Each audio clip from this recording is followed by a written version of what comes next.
buenas noches y bienvenidos a Rompiendo mi Silencio. Buenas noches, Cari. Muy buenas noches, Elis, y buenas noches a todos los que siempre acompañan este programa Rompiendo mi Silencio.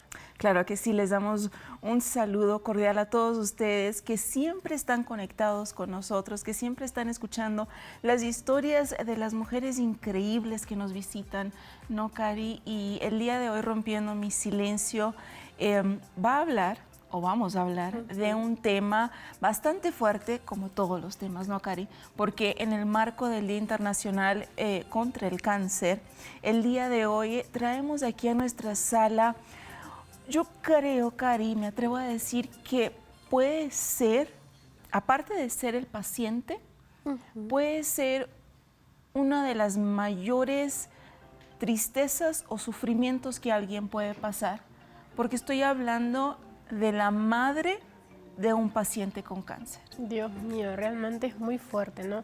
Sabemos que toda madre es capaz incluso hasta de dar su propia vida por un hijo, ¿no? Sí. Y al punto de decir, bueno, mi hijo tiene cáncer, ¿cómo reaccionar delante de una situación así, no?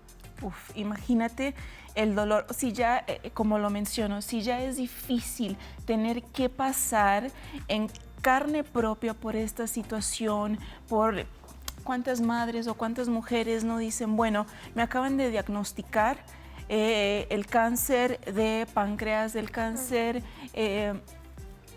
X. ¿Qué va a pasar con mi vida?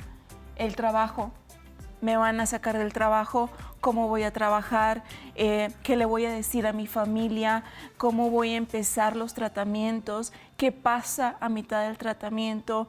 ¿Cómo voy a mantener a mi familia? Ahora imagínate a una mujer que tiene a su niño, a su hijo pequeño o adolescente y que le den este diagnóstico. ¿Cómo le dices a tu hijo todo lo que está a punto de suceder? Realmente. Y por eso también, Eli, me atrevo a decir que es la especialista incluso que va a estar hoy. No sé, yo creo que va a haber mucho tema así encontrados, porque también está esa de, ¿será que es bueno decirle qué está pasando? ¿O será que lo paso yo, lo llevo como si fuese un tratamiento normal? Nunca le digo la verdad de lo que está padeciendo. Uy, qué fuerte. No, porque también creo que poniéndonos en los zapatos de una mamá, no sé hasta qué punto, no sé, me viene ahora esa idea de decir, bueno, ¿será que están dispuesta a decirle eso a sus hijos, decirle esa verdad? Como dices, ¿no? Un niño chiquito de 5 añitos que está empezando a vivir, ¿le dices o no le dices que está padeciendo? Bueno, no vamos a seguir aquí spoileando y hablando entre nosotras. ¿Qué tal? Y vamos a ver este informe acerca del tema del día de hoy y regresamos a nuestra sala, como mencionas, con nuestra especialista y nuestra sobreviviente. ¿Sobreviviente por qué? Porque aunque esta enfermedad no la padeció ella, sí que la vivió. Así que vamos a ver este informe y ya volvemos.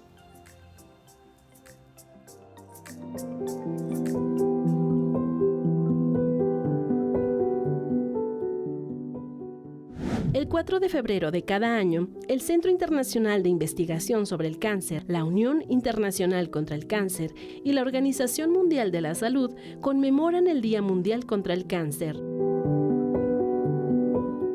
El objetivo de conmemorar esta fecha es aumentar la concienciación y movilizar a la sociedad para avanzar en la prevención y control de esta enfermedad. Al respecto, la Organización Panamericana de la Salud hace un llamado a que todo el mundo, a nivel colectivo e individual, se comprometa a fortalecer las acciones dirigidas a reducir el impacto del cáncer. Esto puede lograrse mediante la reducción de los factores de riesgo para el cáncer, impulsando el tamizaje y detección del cáncer en etapas tempranas, y la mejora en el acceso al diagnóstico, tratamiento adecuado y cuidados paliativos. Al menos un tercio de todos los casos de cáncer pueden prevenirse. La prevención constituye la estrategia y a largo plazo más eficaz para el control de este terrible padecimiento. Es importante conocer factores de riesgo que pueden evitarse. El tabaquismo es el factor de riesgo evitable que por sí solo provoca más muertes por cáncer en todo el mundo. El humo del tabaco provoca distintos tipos de cáncer, como los de pulmón, esófago, laringe, boca, garganta, riñón, vejiga, páncreas, estómago y cuello del útero. Alrededor del 70% de la carga de cáncer de pulmón puede atribuirse al tabaquismo como única causa. Falta de actividad física, factores alimentarios, obesidad y sobrepeso. Existe un nexo entre el sobrepeso y la obesidad, por un lado, y muchos otros tipos de cáncer como el de esófago, colon y recto, mama, endometrio y riñón, por el otro. El consumo excesivo de carnes rojas y en conserva puede estar asociado a un mayor riesgo de contraer cáncer colorectal. Una forma de afrontar la lucha contra el cáncer consiste en modificar los hábitos alimenticios. Las dietas ricas en frutas y hortalizas pueden tener un efecto de protección contra muchos tipos de cáncer.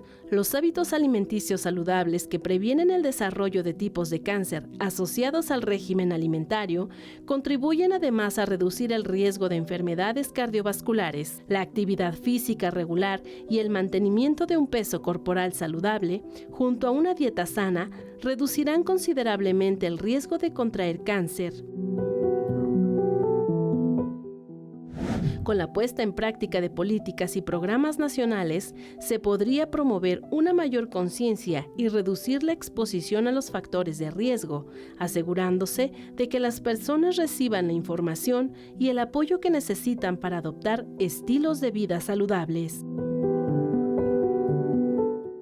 El impacto de un diagnóstico de cáncer no solo se produce en las personas que tienen la enfermedad, sus familiares y amigos más cercanos también pueden verse afectados. Tener un familiar con cáncer se suele vivir con miedo, rabia, tristeza o incertidumbre. Unos sentimientos que a veces se mezclan entre ellos o se combinan con el optimismo o la esperanza. Son reacciones que pueden provocar un malestar notable en quien tiene un familiar con cáncer o pueden atraer su vida normal. A menudo tienen que acompañar al paciente a las frecuentes visitas al hospital, cambiar horarios y rutinas familiares, etc. Los niños también notan estos cambios, aunque se intente que les afecte lo menos posible.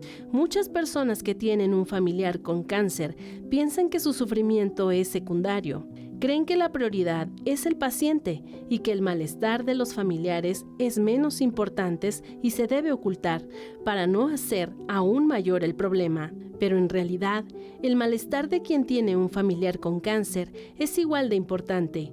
A esta persona merece toda la atención para aliviar el sufrimiento, tanto para ella misma como para atender al familiar en el día a día con la enfermedad.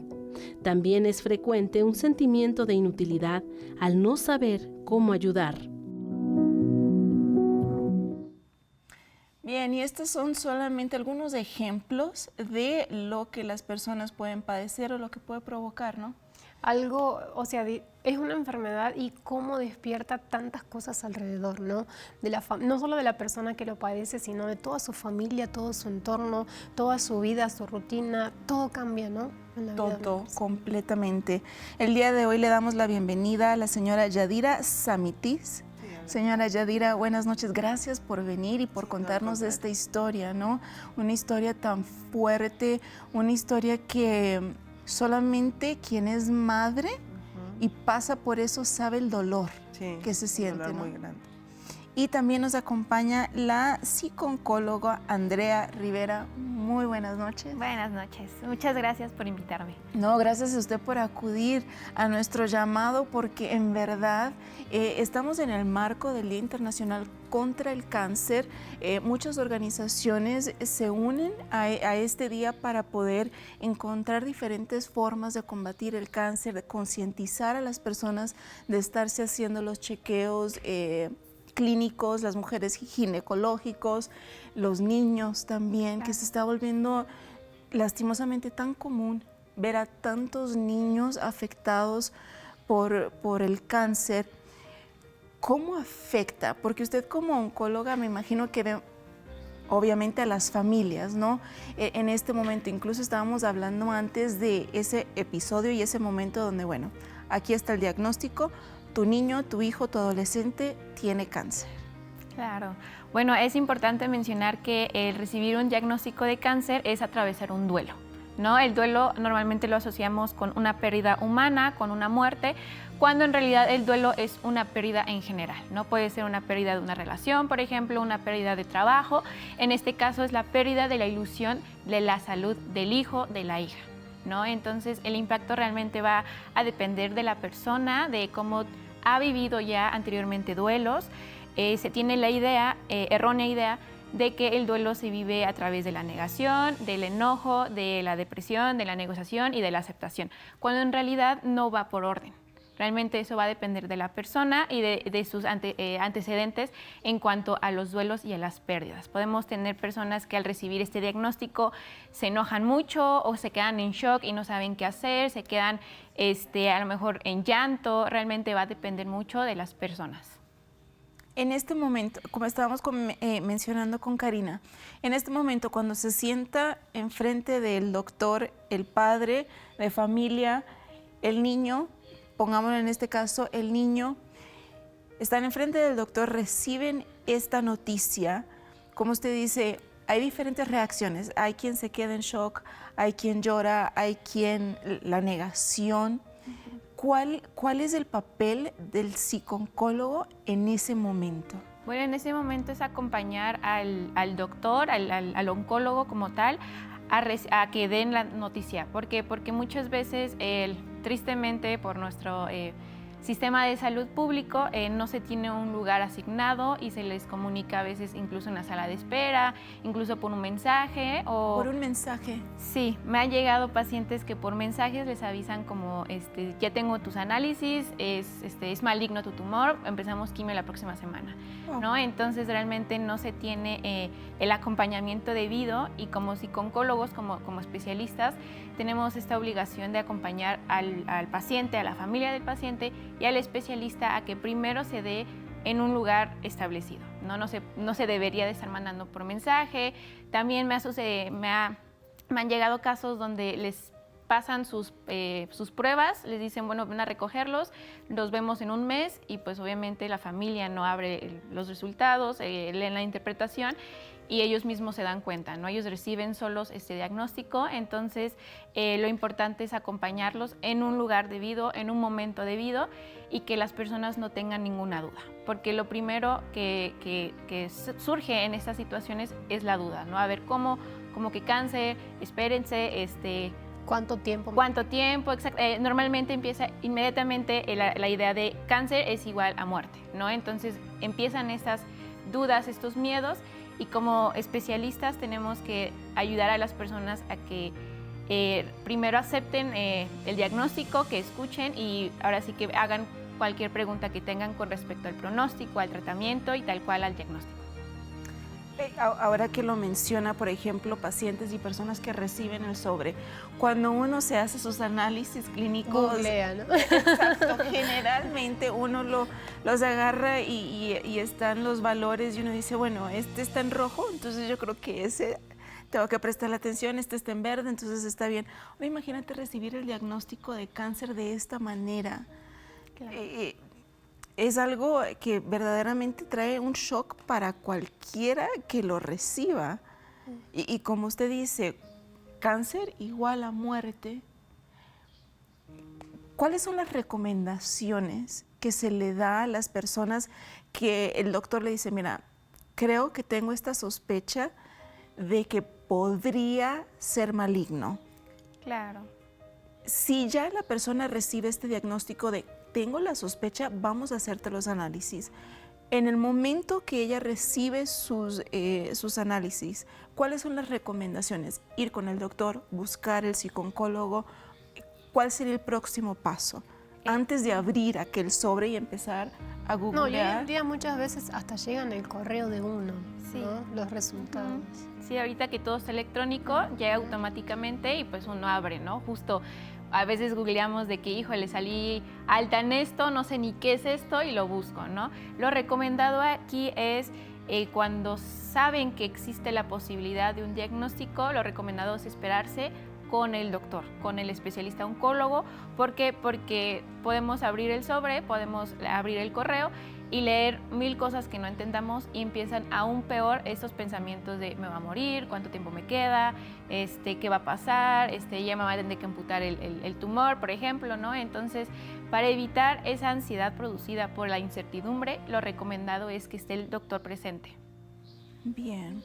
Ahora, señora Yadira, ¿usted descubrió o le dieron este diagnóstico cuando su hija tenía cuántos años? 14 años. Una jovencita. Una niña. Sí. ¿Empezó a tener síntomas? ¿Fue algo rutinario? No, es que ella de hecho le salió un lunar aquí entonces como bien que empezó a crecer. Entonces fui con el doctor y le pregunté lunar porque ya lo tenía así, ¿no? De ser un puntito y ya estaba así. Y no estaba redondito, sino como un mapa, ¿no?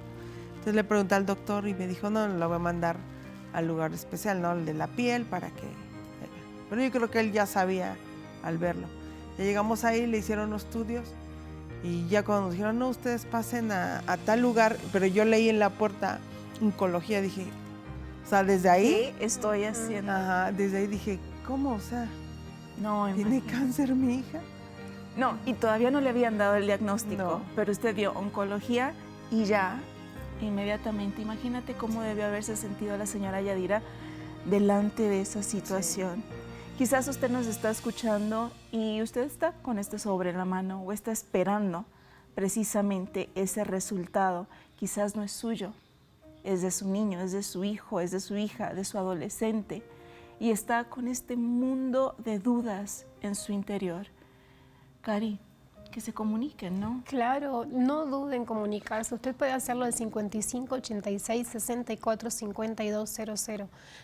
Siempre están disponibles las voluntarias del Góligo de Autoayuda para atender su llamado o si no se anima a llamar, mandar su mensaje, así sea anónimo, al mismo número que es nuestro WhatsApp, para contar quizás su experiencia, hacer sus preguntas, si tiene alguna duda, justamente como dice, quizás está atravesando por este diagnóstico, está esperando el resultado de algún examen, tiene alguna duda, alguna pregunta que quiera hacer al especialista, puede hacerlo en ese mismo número, 55 86 64 52 00.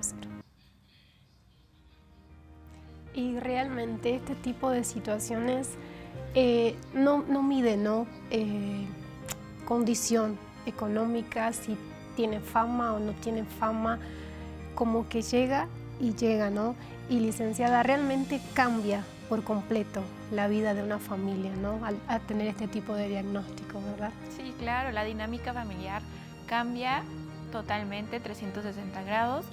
Tenemos, por ejemplo, ahí el video, ¿no? Que es un buen ejemplo de cómo cambia la dinámica. Los padres se centran en la nueva prioridad, que es la salud del hijo. Y como dicen, ¿no? Como que una venda salió de los ojos, o sea, te das cuenta que por más que tenga fama, que acabes de sacar un álbum, que sea una persona súper conocida, al atravesar por esa situación, todo eso queda en segundo plano, ¿no? No, como él dijo, se le movió el piso, o sea, la vida... Cambia. Es algo realmente, y como estábamos mencionando fuera del aire y le estabas preguntando a la licenciada, hay estudios que se han hecho del por qué se está siendo tan recurrente el cáncer en los niños, como mencionaban, ¿no? El hijo de este cantante, un cáncer muy poco conocido en el hígado. Uno dice enfermedad del hígado puede ser una persona mayor, una persona que ha abusado del alcohol, una persona que no se ha alimentado bien, pero un niño que está empezando a vivir. ¿Hay estudios que demuestren el por qué está sucediendo tanto en los niños? Sí, como yo comentaba hace ratito, ¿no?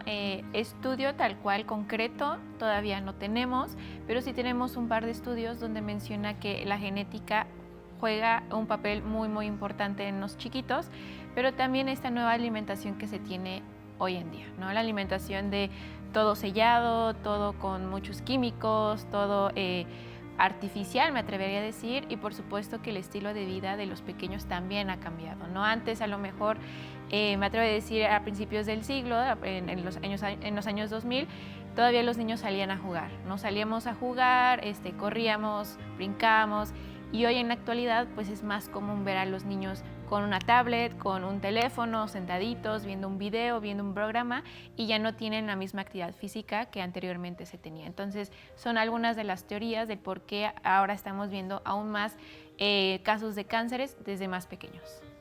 Importante, ¿no? Porque se puede decir, es una teoría, pero tiene mucho que ver también, ¿no? De que el papá tenga esa alerta de la necesidad, porque muchas veces dicen, ¿qué mal le estoy haciendo al niño? Está ahí sentadito, mejor lo tengo aquí. Lo veo, exacto, lo vigilo, estoy viendo que está bien, no está allá afuera, no va a sufrir ningún accidente, pero en realidad se le está haciendo un mal al niño, ¿no? Claro. Bien, tenemos también aquí en la sala a Valeria, que ella es la hija de la señora Yadira, quien pasó por el cáncer de piel. Y Valeria ya nos había acompañado. Para aquellos que son seguidores de Rompiendo mi Silencio la van a reconocer, porque ella ya nos había contado de su historia y cuando atravesó la depresión, que precisamente esta enfermedad trajo, ¿no? esa depresión a su vida, y nos vas a estar contando o refrescándonos la memoria un poquito de tu historia, pero sí quiero preguntarle a tu mamá porque nos quedamos en ese momento donde veo el letrero de oncología.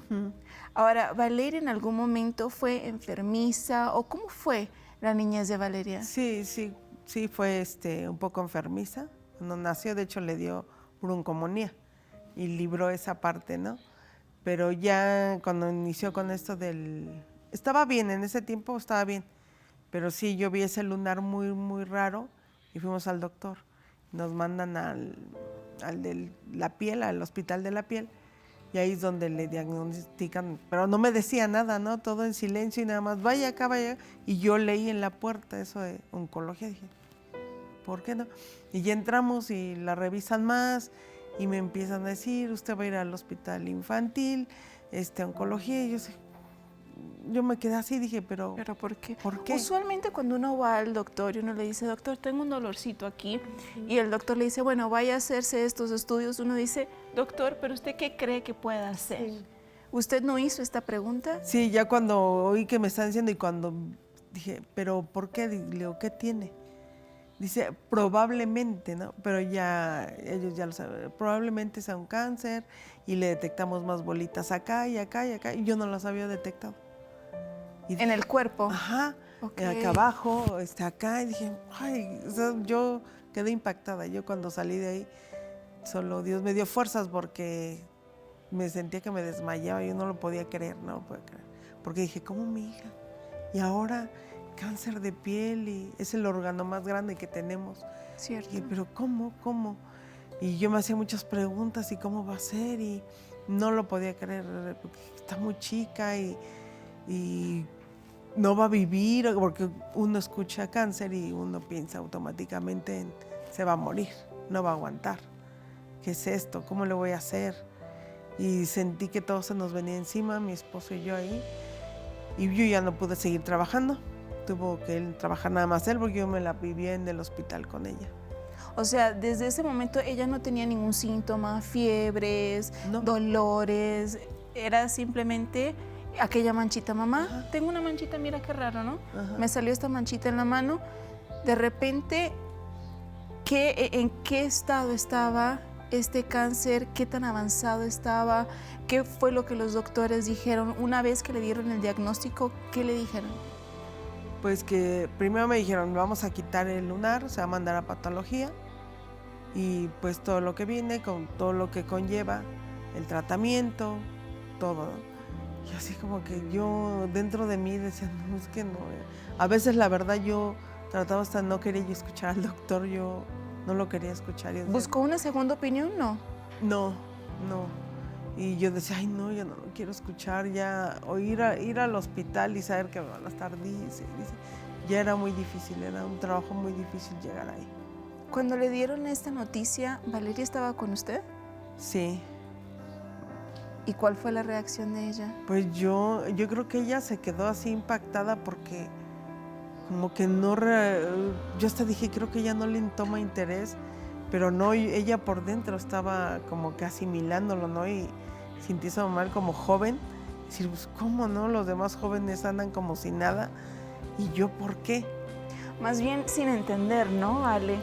Porque, súbete un poquito más el micrófono, más bien sin entender, me imagino, porque estás joven, no sientes nada, simplemente es una manchita que te salió y de repente tienes cáncer.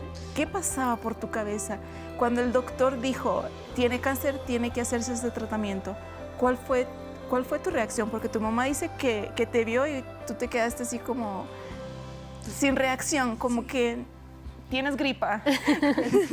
Sí, realmente fue algo muy duro para mí, porque en ese momento no me podía creer que a mí me estuvieran diciendo eso. Yo dije, no es a mí, no es a mí quien me están diciendo pues un diagnóstico tan horrible, ¿no? Yo solo me quedé pensando y yo dije, bueno, yo no sé cuánto tiempo, si es que voy a morir, yo no sé cuánto tiempo voy a vivir y bueno, yo tenía tantos sueños, ¿no? Cosas que yo quería realizar y entonces fue así como un momento en el que yo dije, no, es que mi vida ya, es como si alguien me hubiera dicho, ya, hasta aquí llegaste. Entonces por eso fue en ese momento que yo me quedé así, yo no sabía ni cómo reaccionar. Yo solamente veía que los doctores me revisaban, precisamente el lunar, y así, ¿no? Si tenía más acá, entonces yo solo me quedé así, dije, ¿qué están haciendo conmigo, no? ¿Qué es lo que tengo? ¿Por qué están revisándome mucho? Porque era demasiado lo que me revisaban. ¿Y usted estaba con ella? Sí. Usted, porque me imagino que usted dice, bueno, estas bolitas que le están encontrando yo nunca las vi. ¿Llegó ese sentimiento de culpa en algún momento? Sí, ¿por qué no la revisé? Pero ¿a qué horas le salieron? O sea, yo sé, ¿cómo? ¿Y por qué? O sea, y luego decía yo, bueno, desde que tenía el primer puntito lo habría llevado al doctor, y a lo mejor se lo quitaban y ya. Pero yo pensé que era un lunar, porque era negrito. Por eso es que también me llamó mucho la atención, porque era negrito. Pero cuando empezó a crecer parecía un mapa. Y dije, está raro esto. Y fue como fui al doctor. Y sobresalía. Y sí, yo decía, pero ¿por qué? No la alimenté bien, no le di algo cuando era chiquita, ¿en qué? O sea, sí, porque sí se empiezan a culpar y a pensar, ¿qué hice? No la alimenté, no sé, piensa uno mil cosas. Imagínense, licenciada, ya tiene el dolor de mi hija está pasando por esto y encima le sumo el de la culpa. ¿Cuántas no son las personas que se encuentran precisamente así? Y como madres yo creo que es el primer pensamiento, ¿no? No la revisé, no estuve atenta, como dice la señora Yadira, si en el primer momento que yo vi el puntito la hubiera llevado, si no lo hubiera descartado, mi hija no estaría en esta situación. Y quizás no era ese el caso, quizás ya estaba allí, pero el sentido de culpa, ¿cómo puede sobrepasar un padre ese sentimiento? Claro, bueno, la culpa es sumamente común en diagnósticos de cáncer, justo por esas preguntas de ¿qué hice mal? ¿Qué hice mal?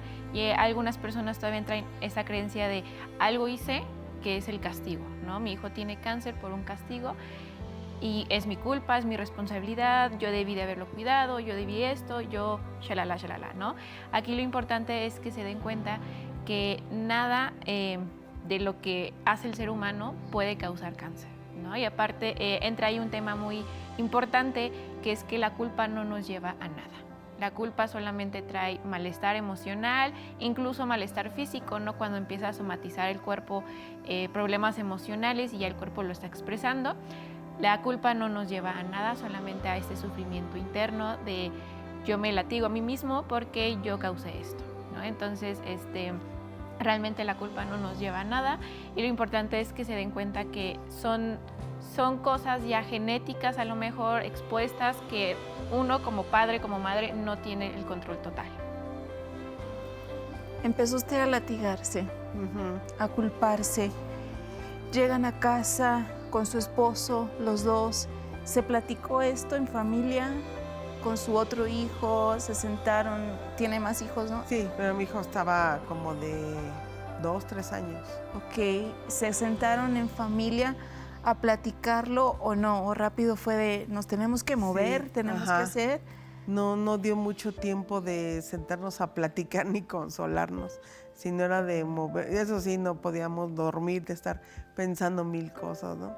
el sueño se va. Y si era de, ¿y a dónde? ¿Y qué vas a ir? Y mañana hay cita, y ahora el doctor allá, y muévete para acá, y pagar estudios, y pagar esto. O sea, no daba tiempo de sentarnos a platicar, y vamos, no, de También consolar. cambia en lo económico, Sí. la rutina familiar, Así es. ¿no? Porque es algo inesperado, es algo que no se No, tiene. incluso hasta usted comentó que dejó de trabajar, Sí, ¿no? sí. Así que ahora el sustento venía solo de Solo su mi esposo. ¿no? Y un gasto más. Un gasto. Y ustedes vivían aquí en la ciudad. Ajá.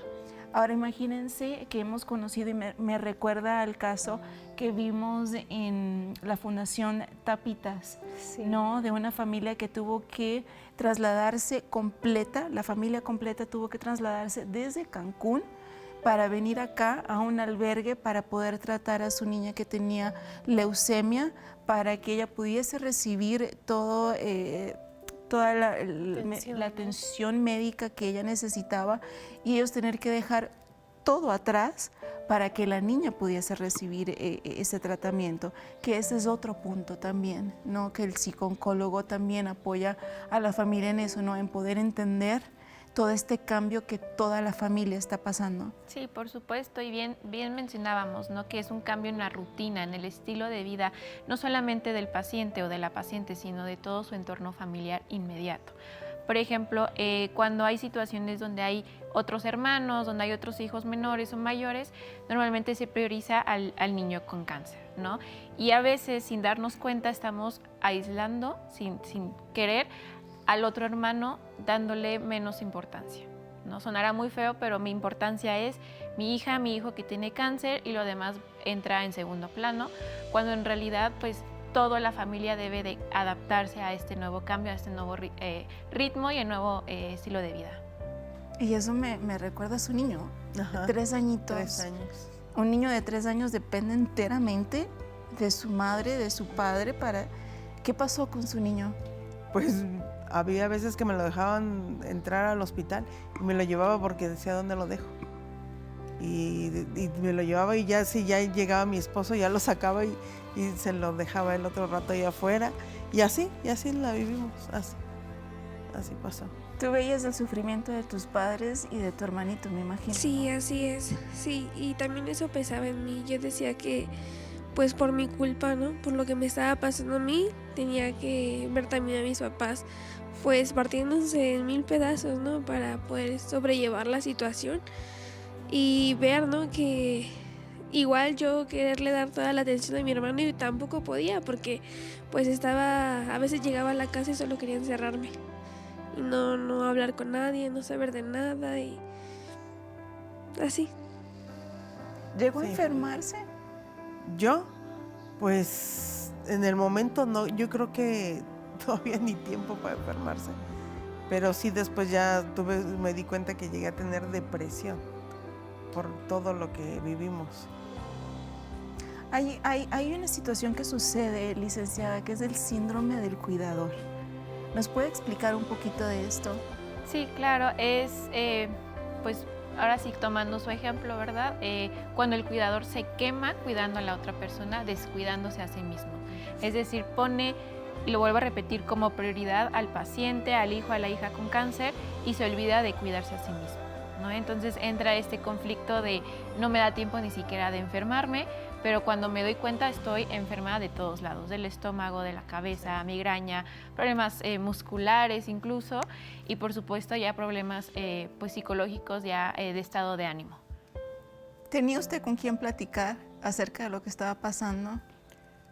Pues no, pues con mi esposo eran los que hablábamos, pero en sí hablábamos de que, ¿y cómo le vamos a hacer? No hablaban de me estoy sintiendo así, me está pasando esto, y no, era de ¿Cómo resolvemos? cómo resolvemos. Sí. Mañana toca cita, mañana Sí. hay que pagar esto, tú haces esto. ¿A qué hora yo hago sales de aquí. trabajar tú para que te quedes con el niño?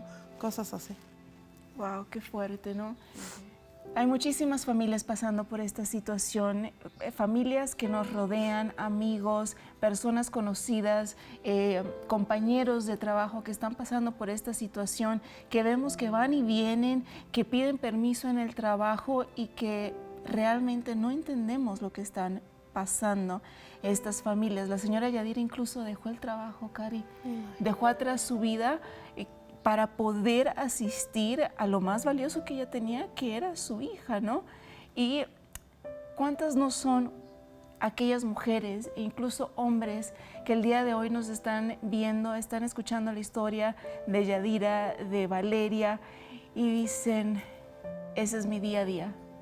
En este momento estoy sentada aquí o estoy cocinando o estoy pensando en lo que va a ser el día de mañana, porque mañana tenemos cita, porque tengo mis otros hijos, porque yo también necesito ir al doctor, porque mi familia está, o como dice Valeria, ¿no? Por mi culpa, mi familia se está dividiendo, mi familia se está cayendo a pedazos y quizás lo único que quieres es hablarlo. Quizás lo único que quieres es sacar todo ese mundo de sentimientos que hay en tu interior. Están las voluntarias del Godlywood Autoayuda dispuestas a contestar tu llamada en este momento, tan solo para escucharte, tan solo para que tú puedas desahogarte y compartir ese peso que llevas, ¿no? Realmente, justo en mi mente venía esa palabra peso, porque esta persona se puede sentir en este momento como ella se sentía, ¿no? Con ese peso de decir, ya no puedo más, ya no sé qué hacer, estoy como que agotando todas las instancias de lo que podría hacer y ya no veo una salida, porque realmente creo que la persona en estos momentos así ya no ve una salida, ¿no? Está viviendo como que el día al día, bueno, vamos a ver qué pasa hoy, ¿no? Entonces, si te encuentras de esa manera, no dudes en comunicarte, así sea quizás para desahogarte, para llorarlo con alguien, para contárselo a alguien. Quizás está como la señora que no tenía tiempo ni siquiera de decírselo a nadie. El único tema era cómo le vamos a hacer, pero nunca contaba lo que estaba dentro de ella, ¿no? Entonces, es la oportunidad para que pueda comunicarse al 55 86 64 52 00. Y aprovechar, ¿no, Cari, que tenemos aquí a la psicooncóloga? Si tiene alguna pregunta, alguna duda, mandar su mensajito por WhatsApp, que ella con mucho gusto va a estar respondiendo. Vamos a esta pequeña pausa y regresamos.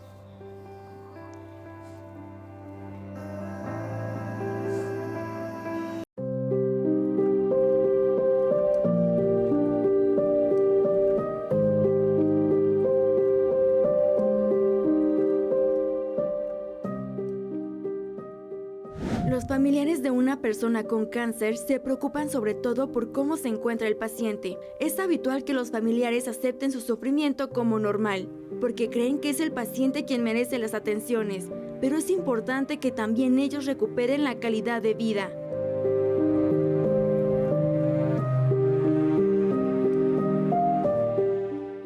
Te presentamos algunos puntos a considerar si te encuentras enfrentando esta difícil batalla. Nadie nace preparado para esta situación. No tienes el deber de ser capaz de todo, ni de hacerlo todo perfecto. Date permiso a ti mismo para sentir lo que el cuerpo te pida en cada momento. Rabia, dudas, ganas de llorar, sin forzarte a poner buena cara, es normal que te sientas así. Pide ayuda a las personas de tu alrededor cuando lo necesites. Puedes pedir que te acompañen, que se hagan cargo de los niños o puedes pedir quedarte solo.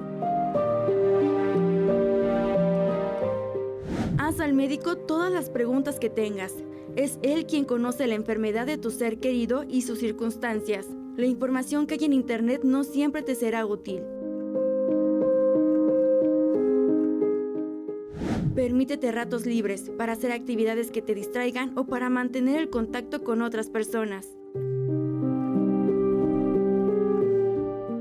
Por las características propias de la enfermedad, los pacientes y sus familias van a atravesar diferentes cambios que van a impactar sobre distintos aspectos de sus vidas, cambios en los roles familiares, cambios laborales, cambios en su economía, cambios en su imagen corporal y cambios en su lugar de residencia, si tiene que trasladarse hacia otra ciudad o provincia para obtener su tratamiento.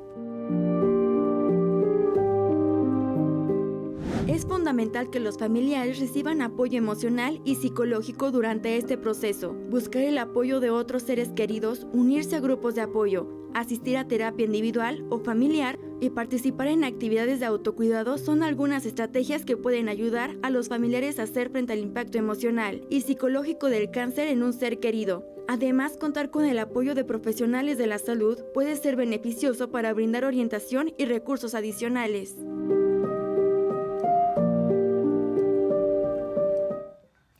Bien, Cari, con estos temas la verdad que se nos va la hora volando y todos los mensajes que estamos recibiendo, y acabamos de leer algunos que en verdad se nos queda ese nudo en la garganta que uno dice, wow, ¿no? Solamente de imaginar el sufrimiento de estas madres. No sé si quieres empezar. Tengo uno que dice así, hace unos días tuve que ir con una oncóloga para iniciar sus radioterapias. Ella, sin ser nada empática, me dijo que la única culpable era yo, que por mi culpa mi niño le dio cáncer y que no tuviera más bebés porque todos mis bebés iban a salir con cáncer. Ay, qué fuerte. Dios mío. Y bueno, ahí a mí me gustaría intervenir y decir que cero empática la doctora, nosotros no somos responsables de...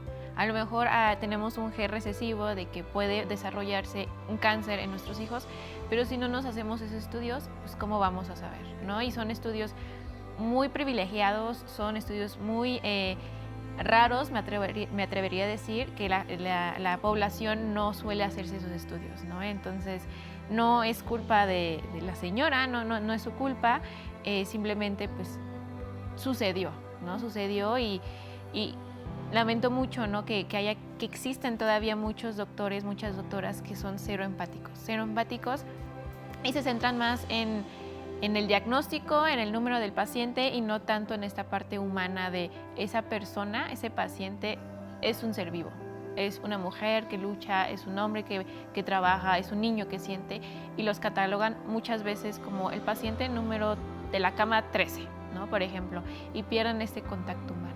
Esa humanidad, ¿no? Claro. Y el ponerse en el lugar del otro, porque le puede pasar a ella también, ¿no? No, es muy fuerte. Tengo uno aquí que dice, me siento muy triste y en momentos creo que no voy a poder ser el apoyo que mi hijo necesita. Es por eso que detesto que me digan, tienes que pensar en tu hijo, como si las personas que estamos atravesando esto no lo hiciéramos. Incluso sin miedo a equivocarme, lo que la mayoría de nosotros más pensamos es precisamente en lo que están sufriendo nuestros hijos.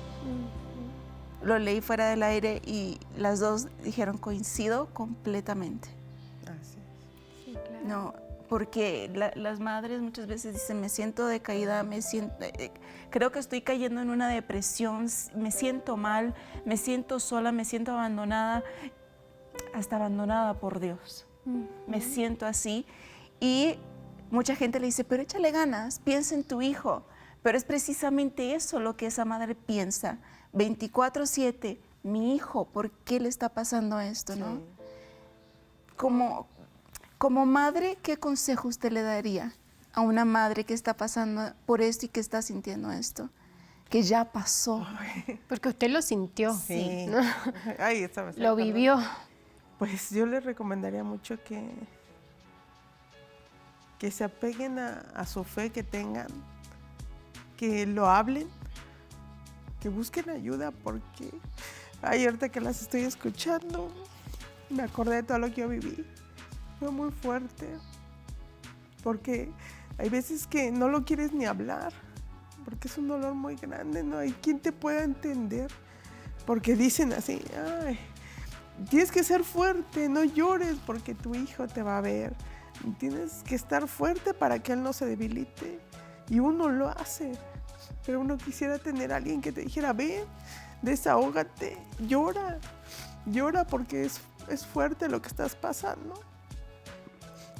Y a veces hay familiares que yo creo que hasta ahorita si ven el programa se van a enterar porque fue así. Nuestra vida fue en los hospitales, sin hablarlo con nadie, sin un hombro que te consolara y ser fuerte todo el tiempo. Pero yo les digo a ellas que busquen a alguien, busquen ayuda, como por decir con la psicóloga, para que se puedan desahogar y tengan diferente, ¿no? Algo en su vida y no caigan en una depresión o en enfermarse más, y no tengan ese dolor, porque a veces uno se culpa tanto con el hijo que está enfermo, con el que está uno descuidando, y uno dice, híjole, mi hijo a lo mejor creció así, es rebelde porque yo lo descuidé, y se culpa uno. Entonces sí necesita uno ayuda de profesional para que uno pueda superar todo eso, porque es muy difícil. Y que se apeguen mucho a su fe. A mí me ayuda mucho pensar en la fuerza que Dios me dio. Allí usted encontró su fuerza. Ahí encontré mi fuerza. Bien. Tengo a mi hija de 4 años y le acaban de detectar un cáncer en el páncreas. También hace 2 años que es diabética. Ya no sé qué hacer. Siento que pierdo a mi hija y no sé si lo que estamos haciendo es suficiente para ayudarla. Estamos muy desesperados. Claro, bueno, ahí también entra un poco en juego lo que yo les comentaba, ¿no? De como padres, como cuidadores principales, la única responsabilidad es llevarlos al hospital a que tengan su tratamiento. No hay más, no hay menos realmente.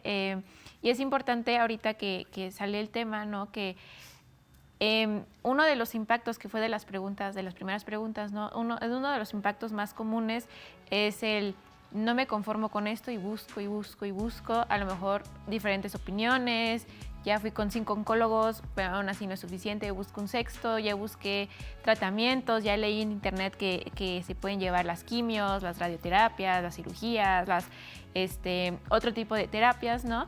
Pero aquí lo importante es llevarlos al doctor, llevarlos a que el oncólogo los trate y si es necesario, pues algún otro tipo de apoyo espiritual, pero nunca reemplazar lo espiritual o lo de, se me fue la palabra, homoterapia, ay Dios mío,